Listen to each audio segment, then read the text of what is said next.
तो हाय भाई मैंने केमिति अच्छे आप आशा कर बहुत बढ़िया थे मस्त थे तंदुरुस्त थे।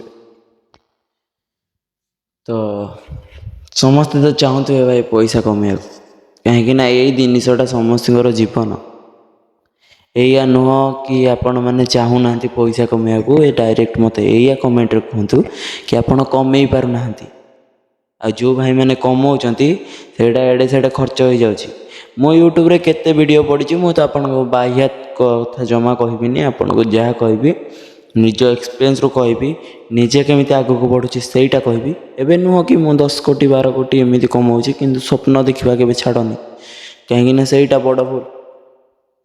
बहुत पिला कौन करती भावती एतिकी कमेबी एतिकी कमेबी आ कि ना बे मो द्वारा हेनी मुझे कमे पारि एत कमे पारि छाड़ मो एरा कौन एरा कि ना स्वप्न देखिले कौन सत हुए। तो भाई सत हुए जदि तुम चेष्टा कर ना भगवान तुमको सब दबा चाहिए किंतु जदि चेष्टा करनी ना भगवान तुमको दबा बदल में नहीं जीव कहीं यही कथा कौन पाई कहली आ कौन पाई आग को आम कौन कहि लास्ट वीडियोटा को लास्ट पर्यटन देखते पूरा बुझीजे ना या न मो व्यूज कंटेंट पाई आपण मानी वीडियो बनाऊँगी आपन को सुधारिया वीडियो बनाऊँगी मो पाखे भी बहुत किसी कम अच्छी आपण मानक बास जनवाई किछिटा टाइम मो बाहर करुँच सेमिति आपण जीवन में जब आप आग को बढ़िया चाहते तो फास्ट रेगुलेशन मुझे आपको 5टा रेगुलेशन बतेबी से 5टा जदि आपने फॉलो कले ताले जीवन में बहुत आगू जीवे।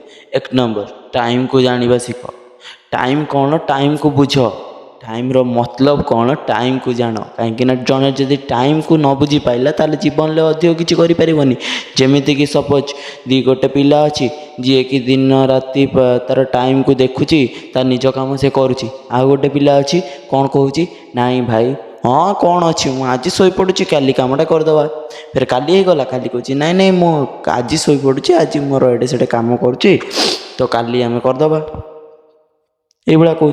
लेकिन जो दिन परीक्षार एग्जाम टाइम आसी जाऊँगी सेतबेले से पिला कहूँ अरे यार मुझे जदि पढ़ी दे था ये कर मुझे केते मार्क रखिपार था कहीं मुझे शोई पड़ी कहीं ये करी कहीं टाइम बर्बाद करी किंतु से तथा भी बुझीपारे कि से कथा भितर से टाइम को ही आनी कि भाई मुझे कहीं टाइम बर्बाद करी आ सी जी टॉप करे सी केतले टाइम कौन सी ही बुझी थाए कहीं से टाइम को बुझिकी ठीक रे पढ़ी ठीक रे कामटा करी ठीक अच्छे। तो सेकेंड रेगुलेशन हूँ पैसा बचेवा सीख ना कि सांगसाथी सहित उड़ेबा कहीं मुझे कहूनी कि सांगसाथी सहित खर्च करनी किंतु एमती कम खर्च करनी जो कम तुमको बर्बाद करुच्ची।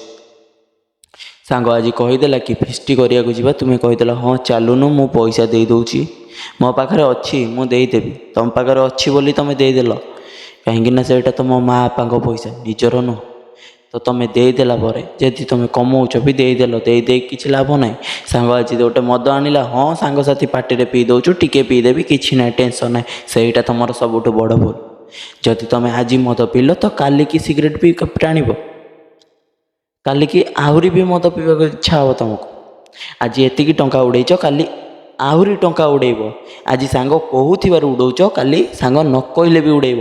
तो 3 नंबर हूँ निज माइंड को खर्च कर ना कि निज बल को कहीं गोटे कथा सब बेले मन रख देहरे शरीर में बल रहा आवश्यक यह नुह कि बल नथिले किछि करि परिबा बल रहा आवश्यक किंतु बल सहित बुद्धि अधिक आवश्यक कहीं बुद्धि नथिले बलर किछि काम ही ना। तुम गोटे कथा ध्यान देख कि जदि तुम पाखे बुद्धि अच्छी तो तुम कौटी भी बंचिकी आसीपर जदि तुम पाखे बल अच्छी ताले तुमको विरोध करने आहरी केते बल अच्छी। सपोज मु गोटे ट्रेन स्टेशन को जाइए तो मु कौन कर मोर टिकेट नहीं तो ट्रेन भितर टीटी आसला हठात मत पचारा कि टिकेट कहीं से मो पाखे बल अच्छी तो मु बल देखी धक्काटा मारिली तू किए मत टिकेट मांगवा तो तू तो एंका ट्रेन बलवान ना हो ना कि तो आप ट्रेन बलवान ना से आउ केते पिला उठी आसबे तो तुमको भटास फटास दुटा बचेबे पैसा टाणी नहीं जी जाओ तुम आ कौन कर एमती केते बल अच्छे हजार हजार पिला मारिदेव केबे सेमिति करि परिबनी। किंतु जदि से बुद्धि थी ताले तुम किछि ना किछि बाट करी से बंचिकी आसीपर किछि ना किछि कथा कही से बंचिकी आसीपर ସପୋଜ୍ ଟିଟି ଆସିଲା, ମୁଁ ଆଉ ଗୋଟେ ପିଲାକୁ କହିଦେଲି ଭାଇ ଏଇ କାମଟା କରିଦେ, ମୁଁ ନହେଲେ କଲି କ'ଣ ଗୋଟେ ବୁଦ୍ଧି ଲଗେଇକି କିଛି ଗୋଟେ କାମ କରିଦେଲି, ତ ଟିଟି ମୋତେ ଅଧିକ କିଛି ହେଲାନି। ଏମିତିରେ ତୁମକୁ ଫାଇନ୍ ବି ଦେବାକୁ ପଡ଼ିବ। ଯଦି ତୁମେ ସେଇଠି ବଳ ଉପଯୋଗ କରିବ ତୁମକୁ ଫାଇନ୍ ବି ଦେବାକୁ ପଡ଼ିବ, ମାଡ଼ ବି ଖାଇବାକୁ ପଡ଼ିବ, ବେଜ୍ଜତି ହେଇକି ସେଇଠୁ ଆସିବାକୁ ପଡ଼ିବ। ତ ରୁଲ୍ 4 ହେଉଛି ପଇସାକୁ ବଞ୍ଚେଇବା ଶିଖ। ପଇସାକୁ ଯେତେବେଳେ ପର୍ଯ୍ୟନ୍ତ ତୁମେମାନେ ବଞ୍ଚେଇବା ଶିଖିନ ନା, ସେତେବେଳେ ପର୍ଯ୍ୟନ୍ତ କେବେ ଜୀବନରେ ଆଗକୁ ବଢ଼ିପାରିବନି। କାହିଁକିନା ଜୀବନରେ ଯଦି ଆଗକୁ ବଢ଼ିବାକୁ ହୁଏ ତାହେଲେ ତୁମମାନଙ୍କୁ ପଇସା କିଛି କିଛି ବଞ୍ଚେଇବାକୁ ପଡ଼ିବ। କିଛି ପିଲା କହିବେ ଭାଇ ମୁଁ ତ ଏତିକି ପଇସା କମାଉଛି ତ ମୋର ସବୁ ପଇସା ଖର୍ଚ୍ଚ ହୋଇଯାଉଛି। କାହିଁକି ହେଉଛି ଭାଇ? କାହିଁକିନା ତୁମେ ରଖିବା ଶିଖିନ। ଏଇଆ ନୁହଁ ତୁମେ ବଞ୍ଚେଇବାକୁ ଚେଷ୍ଟା କରୁଛ। ତୁମେ ଗୋଟେ କଥା ନୋଟିସ୍ କର, ଯେତେବେଳେ ତୁମେ ଛୁଆ ଥିଲ ସେତେବେଳେ କ'ଣ ତୁମର ଏତେ ଖର୍ଚ୍ଚ ଥିଲା? ଯେତେବେଳେ ଫାଷ୍ଟ ପଇସା କମେଇଥିଲ ଯେତିକି କମାଉଥିଲ ସେତିକି ଖର୍ଚ୍ଚ ହେଇଥିଲା, ନା ଯେତେବେଳେ ପଇସା ତୁମର ବଢ଼ିଗଲା ସେତେବେଳେ ଅଧିକ ଖର୍ଚ୍ଚ ହେଲା? ଏଇଟା ଗୋଟେ କଥା ମନେ ରଖ, ଯେତେବେଳେ ପଇସା ବଢ଼େ ସେତେବେଳେ ଲୋଭ ବି ବଢ଼େ, ସଉକ ବି ବଢ଼ିଯାଏ, ଲୋକର ରୁତବା ବି ବଢ଼ିଯାଏ। ବୁଝିଲ ତ? ସେଇ ରୁତବାକୁ ଟିକେ ଜଷ୍ଟ କଣ୍ଟ୍ରୋଲ କର। ସେଇ ରୁତବା ଆଜି ନ ଦେଖେଇଲେ ଆଉ 3 ବର୍ଷ ପରେ ଦେଖାଅ। ସେତେବେଳେ ଯାଇ ତୁମକୁ ଫରକ ହିଁ ପଡ଼ିବନି କି ପଇସା କେତେ ଆସୁଛି ପଇସା କେତେ ଯାଉଛି। କାହିଁକିନା ସେତେବେଳେ ତୁମର ପର୍ଯ୍ୟାପ୍ତ ପଇସା ହେଇଯାଇଥିବ, ତୁମେ ଯେଉଁଠି ଚାହିଁଲେ ସେଇଠି ଖର୍ଚ୍ଚ କରିପାରିବ। କିନ୍ତୁ ଏଇନା କ'ଣ ହେଉଛି, ତୁମେ ପଇସା ଆଜି ଖର୍ଚ୍ଚ କରିଦେଲ ତ ମାସେ ଅପେକ୍ଷା କରିବାକୁ ପଡ଼ିବ।